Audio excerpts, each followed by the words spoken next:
Good morning, everyone. Well, it might not be morning when you're watching this, but hello, everyone at Gordon Baptist Church. It's lovely to be with you, although with you, at least with you through this electronic medium.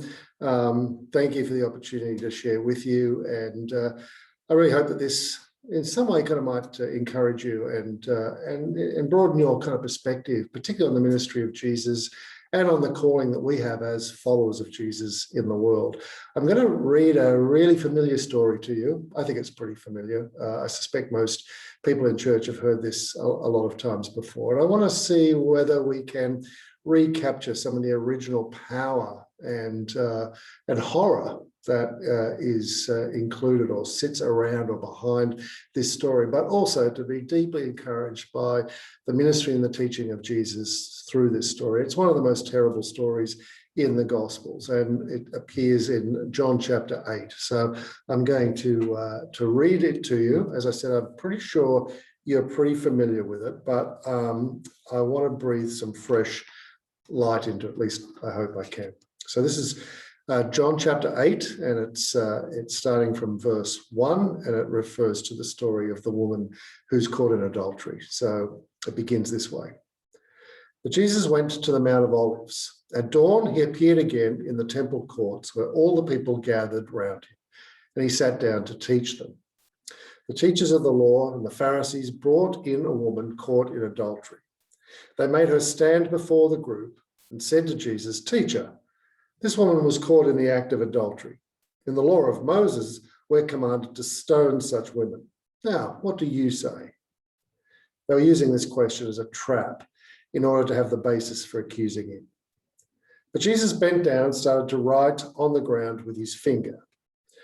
When they kept on questioning him, he straightened up and said to them, "If any one of you is without sin, let him be the first to throw a stone at her." Again, he stooped down and wrote on the ground. At this, those who heard began to go away one at a time, the older ones first, until only Jesus was left with the woman still standing there. Jesus straightened up and asked her, "Woman, where are they? Has no one condemned you?" "No one, sir," she said. "Then neither do I condemn you," Jesus declared. "Go now and leave your life of sin." By way of coming at this story, I want to refer to a book that has been incredibly influential throughout the 20th century. It was written in 1923. So I'm actually speaking to you here from Morling College at the moment. So you can see I'm really up to date with all my latest reading, 1923. It was written by a German Jewish philosopher, a man named Martin Buber. And it was titled in German, Ich und Du, which strictly translates as I and you. But in the English translation of it, the title was changed slightly to I and Thou. Now, in I and Thou, which, as I said, was an incredibly influential book, Buber proposed this kind of very simple formulation about the meaning of life. He said, and it's a very simple one to remember, he said, all life is meeting. All life is meeting. The true essence of the human experience is to meet and to be met, to meet others and to be met by them, and from his perspective as a Jewish philosopher, to be met by God and to meet God. All life, in essence, is about meeting. It's about interaction with the world around us. And in that book, he says, we meet others in one of two ways. We can either meet them as an it, or we can meet them as a thou. Even though he used a German word there, the English translators had to use the word thou because the word you didn't quite do it. To meet someone as a thou is to see someone from their inherent worth and value, their beauty, their dignity, to engage with them, to meet and be met by them with no strings attached, with no expectation of any kind of outcome or reward, not to see them as an object or to use them, but to encounter them for the genuine beauty that all human creatures enjoy. The reason why they use the word thou is because the word you just seems so kind of ordinary in a sense. It's an old-fashioned English word, thou. It was a word that used to be used when people encountered someone who was considered of higher social or political status than them. So you would refer to kings and dukes and lords and the like as thou. That kind of language found its way, of course, into the King James version of the Bible. So God is referred to as thou, of course, as being kind of course, way above our station. So thou is an expression of deference towards somebody other than ourselves. So we may not read the King James Version, but we still have it in songs like How Great Thou Art. So God is the ultimate thou. But the term thou simply says to honor, to dignify, to hold with deep respect, to be honored to have met thou. On the other hand, said Booby, you can encounter someone as an it, and that's totally the opposite. That is to see someone entirely for their inherent value to you, to use somebody, to see someone as an object, to objectify them for the degree to which they serve your purposes, or to ignore them if they don't happen to meet your purposes or serve your purposes in some way. Buber said way back in 1923 that we're living now in a world where it just seems as though more and more and more we are living in the world of I and it, where we are using people or being used by people. To the degree to which we can add value to others, we can provide services to others, that we are useful to others, that's the degree to which people desire to meet us, and indeed the degree to which we desire to meet them. But when all life is meeting, says Buber, it's actually I and thou relationships that are the richest and the most beautiful, and indeed the most life-giving. And indeed, as I said, as a Jewish philosopher, he speaks a great deal about the way in which God desires to encounter us as thou, not for the purpose that we serve him, not because we can provide him with some service or some value or some activity that he needs. Or he has no needs, says Buber. His needs are complete, and yet he desires I and thou relationships with us. So either I and thou, genuine engagement, interaction, real interest, or I and it, objectifying, usefulness, being treated as something that kind of serves a purpose or dispensed with if you don't happen to serve that purpose. Now, in the story that I just read to you before, I think we encounter Jesus in the world of I and it.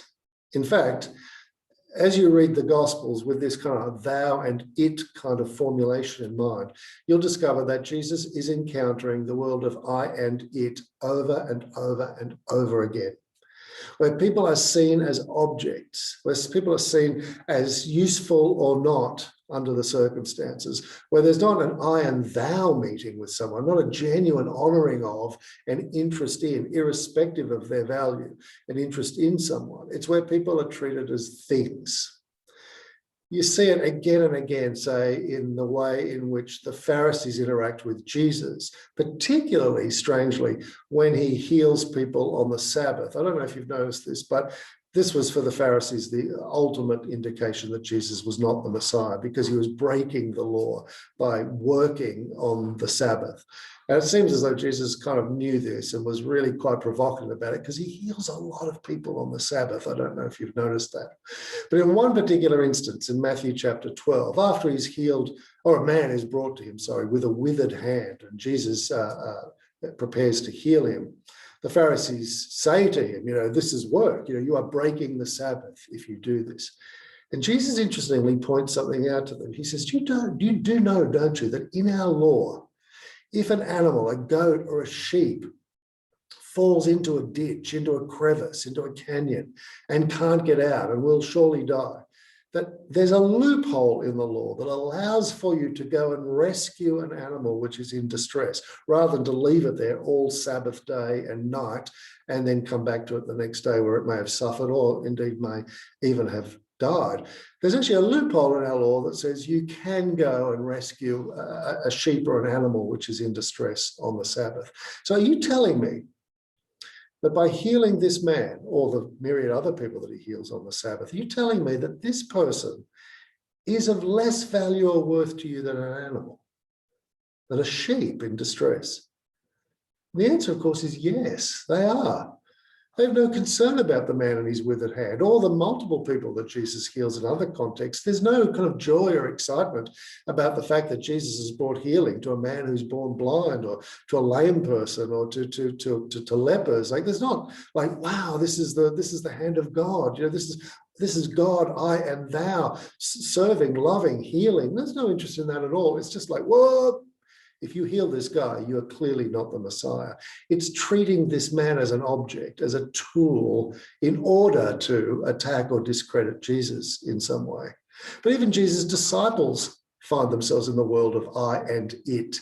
In John chapter 9, you have an instance where Jesus and his disciples come across a man. I just referred obliquely to him a second ago, a man who has been born blind. And this was a matter of kind of great conundrum for ancient peoples, not just for Jews, but for ancient peoples generally.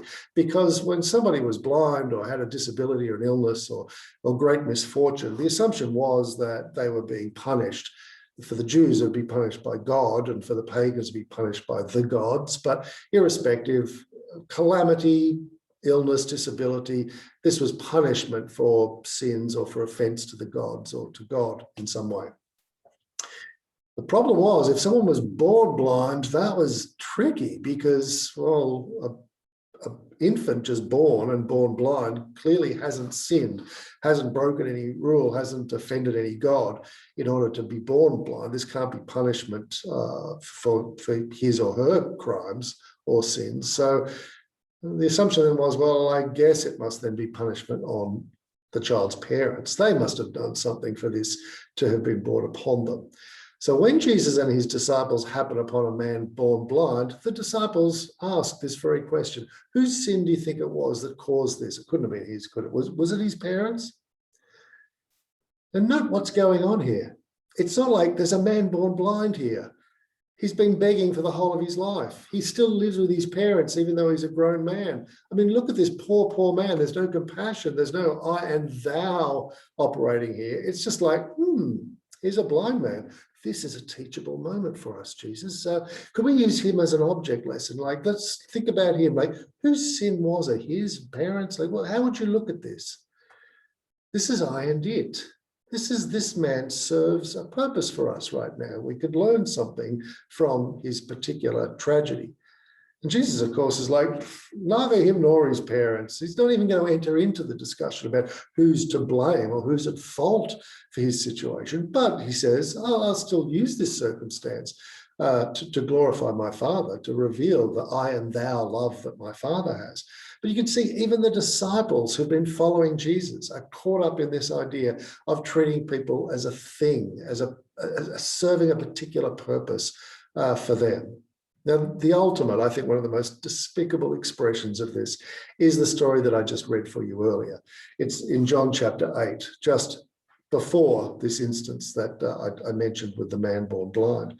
In John chapter 8, as you would have heard and known, a woman is caught in adultery.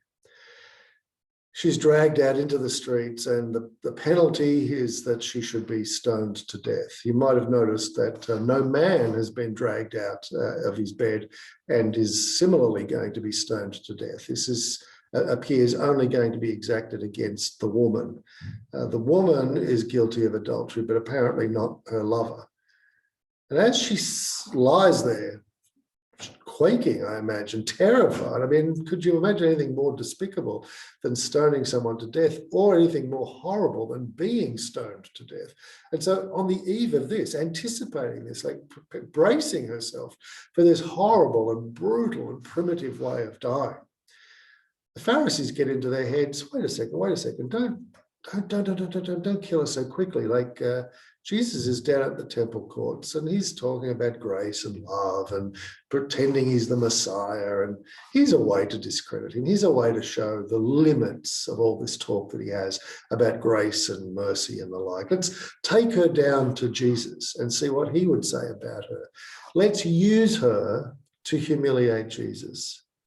And listen, like, this is a woman terrified at the point of death. Like, she's about to be executed. Who could imagine anything more terrifying than that? But they are going to prolong her suffering. They're going to use her as a tool They're going to drag her, physically drag her and throw her at Jesus' feet in order to get at Jesus. She is an it. She is an object. She's a thing. She's not a person. She's not a person with dignity, with inherent honor. She's not a thou. She is a tool for them to score points against Jesus. It is utterly, utterly brutal, and it's despicable behavior. What we find with Jesus, of course, is the alternative to that world. Wherever he goes, it seems, the Pharisees, the disciples, the Romans, everywhere, people are treating others as it. You are useful to me to some degree because you can do this or do that, or if you have no use to me, I have no concern for you whatsoever. But watch what Jesus does through his engagement in this world of it. He is the thou man. He embodies I and thou relationships. You watch the way he encounters people that have no usefulness to him whatsoever.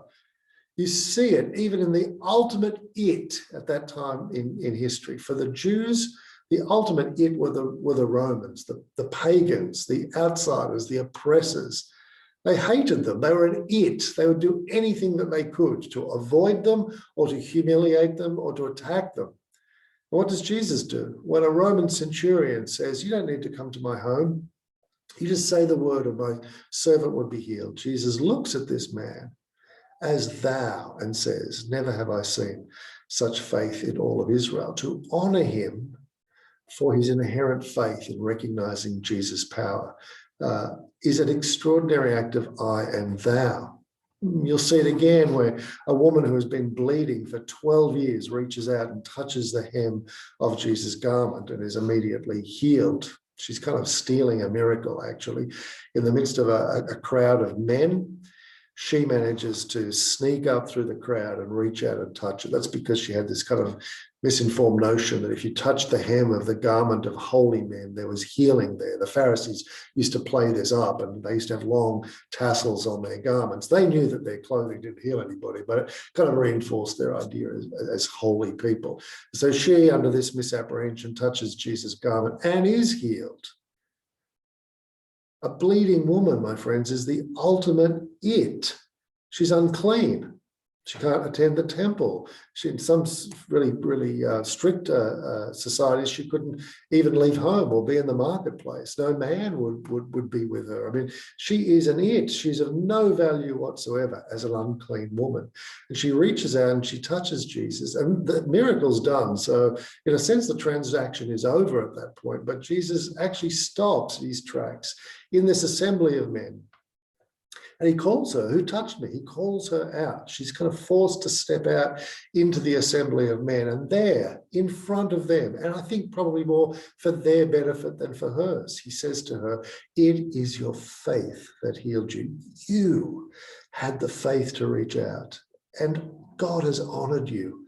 He elevates her as a hero of the faith. A Roman centurion, a bleeding woman. You see him do it again and again with tax collectors, with lepers, with the sick and the lame, all those who are in the category of the it, all those who are of no use to us whatsoever, those that would normally be ignored or just used, as in the case in John chapter 8, as an object lesson, or used to benefit somebody else in some way. All these its, Jesus actually elevates them. He sees them. He honors them. He sits at a well with a woman in the middle of the day and honors her with conversation and genuine interaction with her. This is unheard of. He is the I and thou man.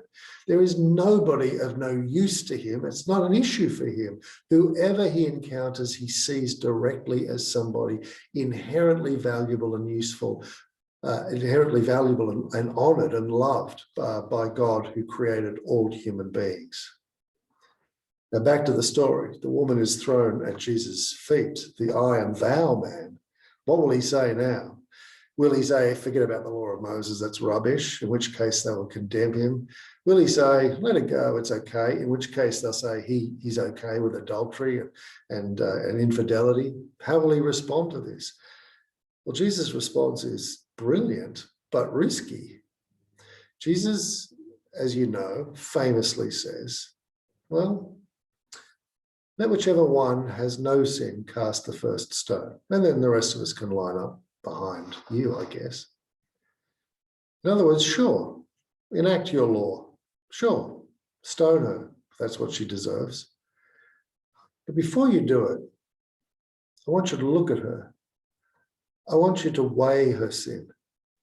And then I want you to weigh your own. Who of you is without sin? Which one of you should go first? Do you see what he's doing? He is forcing them with this question to see her, but also to see themselves by comparison or alongside her. This one question, oh my gosh, it's so risky too. I mean, a wild mob could just have easily misunderstood him or continued with their lust to kill this woman. But this one question forces them out of the world of I and it and demands, even just for a minute, to think about what it would be like to live in the world of I and thou, to look at her, to weigh her, to recognize her, and to see yourself in connection or relationship or alongside her. And just for a minute, their eyes are open to the world of I and thou. And just for a moment, they can't continue to treat her as a thing. And one by one, they drop their stones and they walk away. This is the work that we find Jesus doing all the way through the Gospels, converting a world of I and it into the world of I and thou. Taking people who are just used to being used or using others and doing a work in their lives so that they discover what it's like to honor, to love, to care, to serve, to heal, to bring the values of the kingdom of God into that relationship. And then at the end of his life, of course, he suffers and dies to defeat the power of sin, of I and it, to defeat that which kind of drives us to just use others and to be open to us experiencing the redeeming power of God, the forgiveness of Christ, new life in the Holy Spirit, which refits us for a new purpose, to be people of I and thou, and then to send us out into the world to make disciples who live this way, disciples who embrace a whole new way of being human, a way which isn't about using people, it isn't about objectifying people, but rather it's about honoring, loving, dignifying, serving, caring for others. This was the movement of the first Christians. They transformed the Roman Empire, which is a world of I and it, of slaves, of Gentiles, of Jews, of free people, of rich and poor. This bifurcated world where we're constantly using and being used all the time. The Christians went forth as the I and thou people, the Jesus people, and they created whole new societies of redeemed persons that were so delicious and so intriguing and so beautiful to those who are used to being used, to discover now they could be part of a community where all were honored as thou. Friends, this is our task and our calling as well. We live in a world of I and it. We're surrounded by it. We know it all the time. Like, people only want to meet us in our business to the degree to which we can kind of serve their purposes in some way. We're using contacts all the time. We know what it's like to minimize and objectify. We live in a world of online porn where women's bodies are objectified. We live in a world where we objectify politicians, where they objectify each other. We live in a world where there's this constant use of others, this minimization of others, this objectification of others. We see it all the time. Excuse me, you only just have to look at the people who have no use in this world. See how we treat them. How do we treat the elderly? We put them away somewhere, because in a world of I and it, the elderly have no use to us. And of course, we're now finding out in this Royal Commission the way in which people have been treated. Those who have no use, it's that are no longer useful to us, get put away somewhere and treated poorly. Well, look at the way in which we treat people with disability, with people with intellectual disability, physical disability. We put them away somewhere. They're of no use to us. We live in the world of I and it in the same way that Jesus did. And the way that we treat those who are no use to us is an indication to us of just how powerful the world of I and it is. This is the world of sin and darkness and death. Yet we are called to follow Jesus as people who are committed to I and thou relationships. No one is useless. No one is to be put aside. No one is an object. All people are to be honored and respected and loved in the same way that Jesus did with pagans, with women, with children, with lepers, tax collectors. All of these he saw eye to eye and honored and cared for and transformed. I learned this kind of very young when I was a primary school age kid. I had a Jesus character come into my life. I didn't grow up in kind of church circles and didn't read the Bible or anything like that, but I had to do year 6 twice. I kind of started school when I was like 4 or something, and my birthday's in June, and so I kind of started the year before or year after, you know how that goes. And so I was kind of 4.5 when I started school, and so I got to year 6, and I was a little bit younger than everybody else, and the school decided to hold me back. It wasn't just because of my age, though.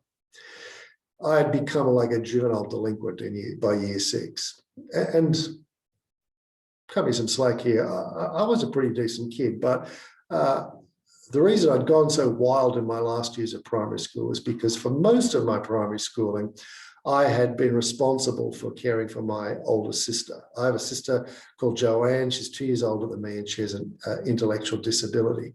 And so from the age of 4.5, I would walk my sister to Brookvale Public School, take her to a class, bring her out at lunchtime, make sure she had a lunch, put her back in class, take her out at the end of the day, and I would walk her home again. From the age of 4.5, I was doing that. And so you can imagine I became an incredibly responsible, like uptight, well-behaved boy. I mean, I had the responsibility of my sister on my shoulders.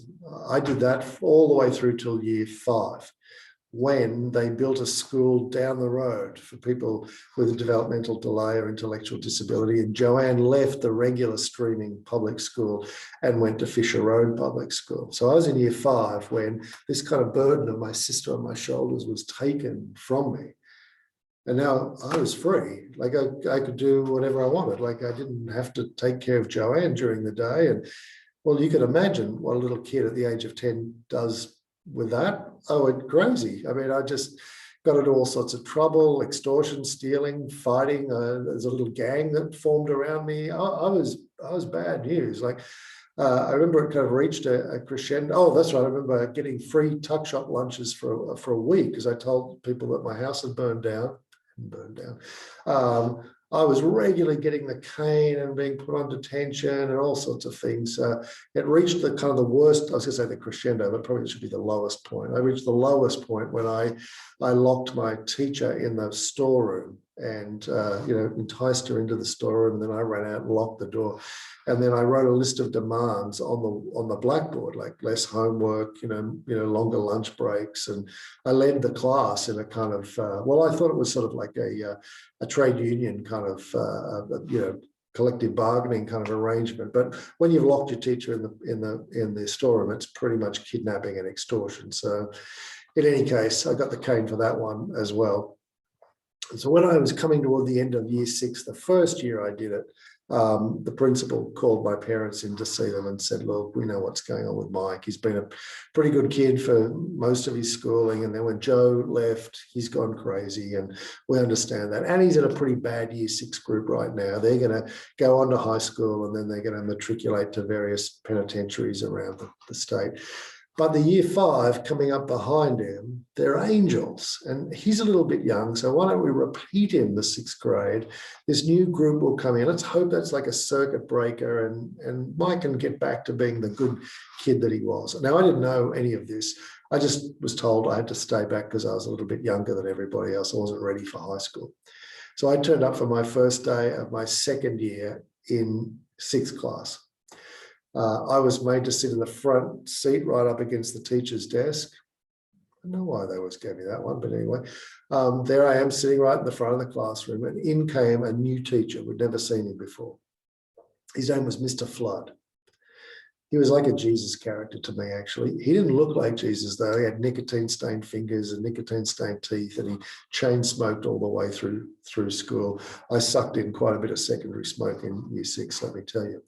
But he walked in, and we'd not met him before. And, he kind of gave the speech about, now you're in year 6, we expect you to be, you're the leaders of the school and all that jazz. I mean, I'd already heard the speech the year before, so I was like, whatever. And after he'd kind of done his speech and welcome to year 6 and all that business and told us who he was and how he was new to the school, I remember him kind of leaning across his desk on his fists. He leant across his desk and then across mine. And he looked into my face and he said, "You're Michael Frost, aren't you?" And I remember thinking inwardly, as a matter of fact, I am. My reputation precedes me. But I'll never forget what he said next. He said, "I've heard all about you, son, but I don't believe a word of it." Now, I don't know what I did outwardly, probably just like, yeah, whatevs. But inwardly, I thought, thank God. He doesn't believe a word of it. It's kind of like he took that sheet of paper on my desk with all the scribbling and all the mistakes and all the crossing outs and all the graffiti all over it. It's like he wrung that out and threw it away, and he put the fresh sheet down and said, let's start writing it all over again. Now, I could have made all the same mistakes. I could have locked him in the storeroom. I don't know. I mean, I could have just continued the same trajectory I was on. But in that moment, I wasn't an it. I wasn't the naughty kid. I wasn't the class clown. I wasn't the delinquent. They're all its. In that moment, as he offered me that fresh sheet, and he said to me, "I don't believe a word of it." He's like, "I'm going to encounter you as a thou. We're going to begin with me honoring you with the opportunity or possibility to begin all over again." And inside me was this good kid just wanting to get out again. And sure enough, I got out. He also helped me with lots of responsibility because that was my love language. So I was class captain, school captain, lunch boy, bell boy, milk boy, you name a boy going. I got the job at Brookvale Public School. It was a circuit breaker. It changed. And on I went to high school and had a whole different life to perhaps what I would have otherwise had. When I was a teenager and people talked to me about Jesus who encountered people as I and thou, who didn't see people for their reputations, for what people said of them, for how they'd been objectified in the past, but who encountered them and who loved them, who knew that all life is meeting and Jesus meets us as thou. He loves us. He takes the sheet with all the mistakes and he throws it away, and he offers us again and again fresh opportunities to start over, to be forgiven, to find new life, to be healed. When they told me about that guy called Jesus, I remember thinking, oh, I've heard this before somewhere. I hadn't heard it before because I wasn't a church kid, but I'd seen it in the example of Mr. Flood. I am thou. It's the work to which all followers of Jesus are called. Repudiating the world of it, embracing the world of I and thou, showing the world how much we love our God by how much we love others. This is the work of Jesus. That's the work to which you and I have been called. Grace and peace to you as you go about doing that in your world this week and beyond.